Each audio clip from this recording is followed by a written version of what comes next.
I've come here today to talk to you about a problem. It's a very simple yet devastating problem, one that spans the globe and is affecting all of us. The problem is anonymous companies. It sounds like a really dry and technical thing, doesn't it? But anonymous companies are making it difficult and sometimes impossible to find out the actual human beings responsible, sometimes for really terrible crimes. So, why am I here talking to all of you? Well, I guess I'm a lifelong troublemaker. And when my parents taught my twin brother and I to question authority, I don't think they knew where it might lead. And they probably really regretted it during my stroppy teenage years when, predictably, I questioned their authority a lot. And a lot of my school teachers didn't appreciate it much either. You see, since the age of about 5, I've always asked the question, but why? But why does the earth go round the sun? But why is blood red? But why do I have to go to school? But why do I have to respect the teachers and authority? And little did I realize that this question would become the basis of everything I would do. And so it was, in my 20s, a long time ago, that one rainy Sunday afternoon in North London, I was sitting with Simon Taylor and Patrick Alley, and we were busy stuffing envelopes for a mail-out in the office of the campaign group where we worked at the time. And as usual, we were talking about the world's problems. And in particular, we were talking about the civil war in Cambodia. And we'd talked about that many, many times before. But then suddenly we stopped and looked at each other and said, but why don't we try and change this? And from that slightly crazy question, over 2 decades and many campaigns later, including alerting the world to the problem of blood diamonds funding war, well, from that crazy question, Global Witness is now an 80-strong team of campaigners, investigators, journalists, and lawyers. And we're all driven by the same belief that change really is possible. So what exactly does Global Witness do? We investigate. We report to uncover the people really responsible for funding conflict, for stealing millions from citizens around the world, also known as state looting, and for destroying the environment. And then we campaign hard to change the system itself. And we're doing this because so many of the countries rich in natural resources like oil or diamonds or timber are home to some of the poorest and most dispossessed people on the planet. And much of this injustice is made possible by currently accepted business practices. And one of these is anonymous companies. Now, we've come up against anonymous companies in lots of our investigations, like in the Democratic Republic of Congo, where we exposed how secretive deals involving anonymous companies had deprived the citizens of one of the poorest countries on the planet of well over $1 billion. That's twice the country's health and education budget combined. Or in Liberia, where an international predatory logging company used front companies as it attempted to grab a really huge chunk of Liberia's unique forests. Or political corruption in Sarawak, Malaysia, which has led to the destruction of much of its forests. Well, that uses anonymous companies too. We secretly filmed some of the family of the former chief minister and a lawyer as they told our undercover investigator exactly how these dubious deals are done using such companies. And the awful thing is, there are so many other examples out there from all walks of life. This truly is a scandal of epic proportions, hidden in plain sight. Whether it's the ruthless Mexican drugs cartel, the Zetas, who use anonymous companies to launder profits while their drugs-related violence is tearing communities apart across the Americas. Or the anonymous company, which bought up Americans' tax debts, piled on the legal fees, and then gave homeowners a choice: pay up or lose your home. Imagine being threatened with losing your home, sometimes over a debt of just a few $100s, and not being able to find out who you were really up against. Now, anonymous companies are great for sanctions busting too, as the Iranian government found out when, through a series of front companies, it owned a building in the very heart of Manhattan on Fifth Avenue, despite American sanctions. And Juicy Couture, home of the velvet tracksuit, and other companies were the unwitting, unknowing tenants there. There are just so many examples. The horse meat scandal in Europe, the Italian mafia, they've used these companies for decades. The $100 million American Medicare fraud, the supply of weapons to wars around the world, including those in Eastern Europe in the early 90s. Anonymous companies have even come to light in the recent revolution in the Ukraine. But for every case that we and others expose, there are so many more that will remain hidden away because of the current system. And it's just a simple truth that some of the people responsible for outrageous crimes, for stealing from you and me and millions of others, well, they are remaining faceless, and they are escaping accountability, and they're doing this with ease, and they're doing it using legal structures. And really, that is unfair. Well, you might well ask, what exactly is an anonymous company, and can I really set one up and use it without anyone knowing who I am? Well, the answer is yes, you can. But if you're anything like me, you'll want to see some of that for yourself. So let me show you. Well, first, you need to work out where you want to set it up. Now, at this point, you might be imagining one of those lovely tropical island tax havens. But here's the thing. Shockingly, my own hometown, London, and indeed the UK, is one of the best places in the world to set up an anonymous company.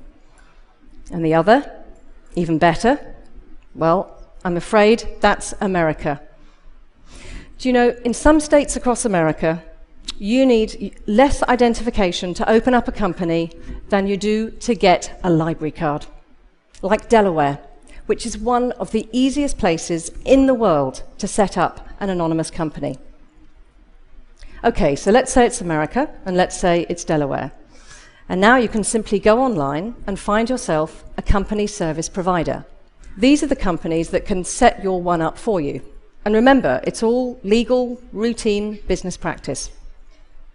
So here's one, but there's plenty of others to choose from.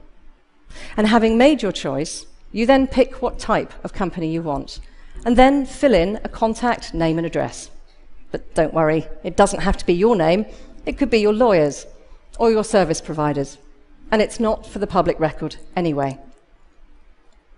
And then you add the owner of the company. Now, this is the key part. And again, it doesn't have to be you.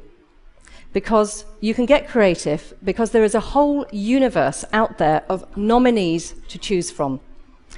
And nominees are the people that you can legally pay to be your company's owner. And if you don't want to involve anyone else, it doesn't even have to be an actual human being. It could be another company. And then finally, give your company a name, add a few more details, and make your payment. And then the service provider will take a few hours or more to process it. But there you are. In 10 minutes of online shopping, you can create yourself an anonymous company. And not only is it easy, really, really easy, and cheap, it's totally legal too. But the fun doesn't have to end there. Maybe you want to be even more anonymous. Well, that's no problem either. You can simply keep adding layers, companies owned by companies. You can have hundreds of layers with hundreds of companies spread across lots of different countries. Like a giant web, each layer adds anonymity. Each layer makes it more difficult for law enforcement and others to find out who the real owner is. But whose interests is this all serving? It might be in the interests of the company or a particular individual, but what about all of us, the public? There hasn't even been a global conversation yet about whether it's okay to misuse companies in this way. And what does it all mean for us? Well, an example that really haunts me is one I came across recently. And it's that of a horrific fire in a nightclub in Buenos Aires about a decade ago. It was the night before New Year's Eve. 3,000 very happy revelers, many of them teenagers, were crammed into a space meant for 1,000. And then tragedy struck. A fire broke out. Plastic decorations were melting from the ceiling and toxic smoke filled the club. So people tried to escape, only to find that some of the fire doors had been chained shut. Over 200 people died. 700 were injured trying to get out. And as the victims' families and the city and the country reeled in shock, investigators tried to find out who was responsible. And as they looked for the owners of the club, they found instead anonymous companies, and confusion surrounded the identities of those involved with the companies. Now, ultimately, a range of people were charged, and some went to jail. But this was an awful tragedy, and it shouldn't have been so difficult just to try and find out who was responsible for those deaths. Because in an age when there is so much information out there in the open, why should this crucial information about company ownership stay hidden away? Why should tax evaders, corrupt government officials, arms traders, and more be able to hide their identities from us, the public? Why should this secrecy be such an accepted business practice? I mean, anonymous companies might be the norm right now, but it wasn't always this way. Companies were created to give people a chance to innovate and not have to put everything on the line. Companies were created to limit financial risk. They were never intended to be used as a moral shield. Companies were never intended to be anonymous, and they don't have to be. And so I come to my wish. My wish is for us to know who owns and controls companies, so that they can no longer be used anonymously against the public good. Together, let's ignite world opinion, change the law, and launch a new era of openness in business. So what might this look like? Well, imagine if you could go online and look up the real owner of a company. Imagine if this data were open and free, accessible across borders, for citizens and businesses and law enforcement alike. Imagine what a game changer that would be. So how are we going to do this? Well, there's only one way.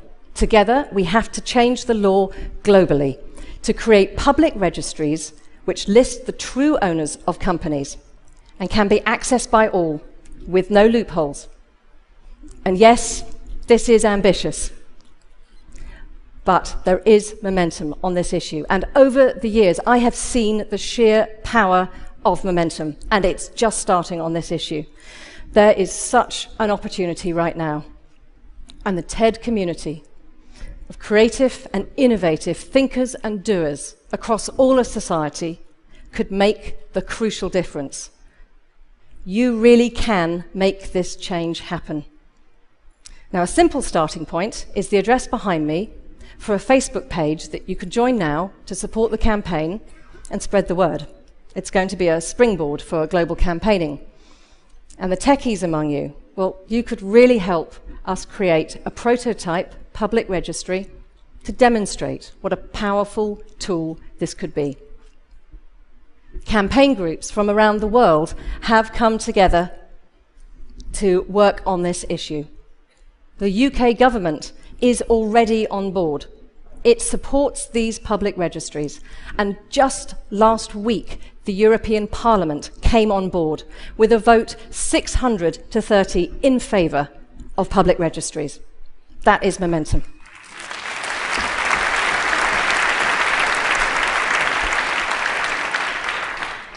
But it's early days.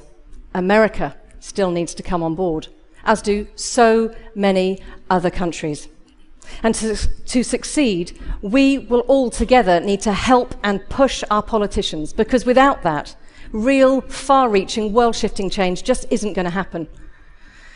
Because this isn't just about changing the law. This is about starting a conversation about what it's okay for companies to do, and in what ways is it acceptable to use company structures. This isn't just a dry policy issue. This is a human issue which affects us all. This is about being on the right side of history. Global citizens, innovators, business leaders, individuals, we need you. Together, let's kickstart this global movement. Let's just do it. Let's end anonymous companies. Thank you.